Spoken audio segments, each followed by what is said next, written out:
Sure. What is a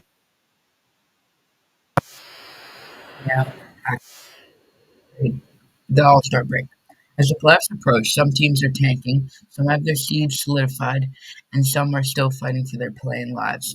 I'm going to be going through some players that are playing elite post All-Star break, starting with one of the most interesting young players on the Knicks.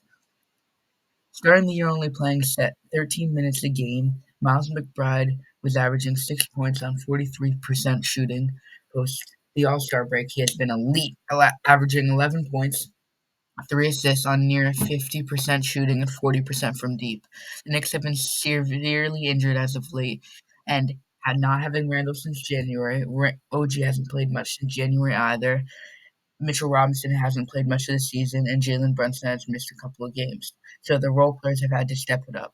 Dante DiVincenzo just put up a 40 bomb last night in a win over Detroit. Josh Hart, who hasn't been really shooting it well, has been doing everything else on the floor flawlessly, getting 6 triple doubles since the turn of the new year, before not having once in his entire career, which from the new year that is fourth in the league. That's enough yapping about the Knicks. Let's get back to Miles McBride, who's been pretty solid defensively as well. When on the floor, there's a 2 point negative difference on offensive ratings for team playing against the Knicks. When being, in my opinion, the 11th best player on this team while fully healthy, and he can start and win on this team, is just speaking to their insane depth. Next up is Jalen Green. Jalen Green has been labeled for a bust for most of this year, and the general consensus has been that he is a bad and lackluster player who won't be playing time in the league. But post-All, he's been elite offensively, averaging 25 points since the All-Star break and shooting 40% from deep on an insanely high volume of 9 attempts. Along with not being horrible on defense, he's been a round-a-plus defender. He's been having some of the most shots in his career, and he's been playing winning basketball since the All-Star break.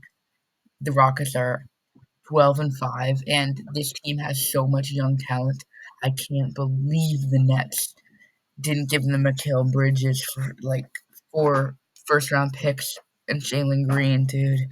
But the Houston Rockets are coming for the Houston not Houston, the Warriors, and they are gonna get insanely good. They have a chance of making the playoffs, but not really, but they have a chance of making the playoffs. It's very impressive, and I think this core can go really far in the future.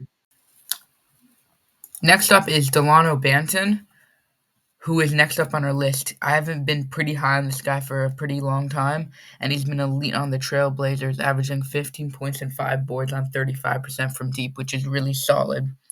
He can defend all positions, and he's 6'7" at the point guard position, which is very solid. In the months of March, he's averaging 17.5 points, 5 boards, and 3 assists on an even better 36% from deep.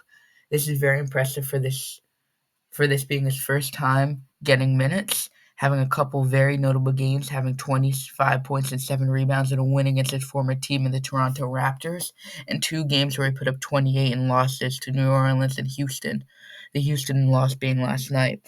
While he was only drafted 3 years ago in the second round, he is a bit of an older young player, being older than Zion Williamson, LaMelo Ball, and Anthony Edwards. But I think he has great potential to be a solid scorer off the bench somewhere else, and could be a potential building block on this young Portland Trail Blazers team. That'll be it for this video. Thank you guys for watching. Peace out. Bye bye.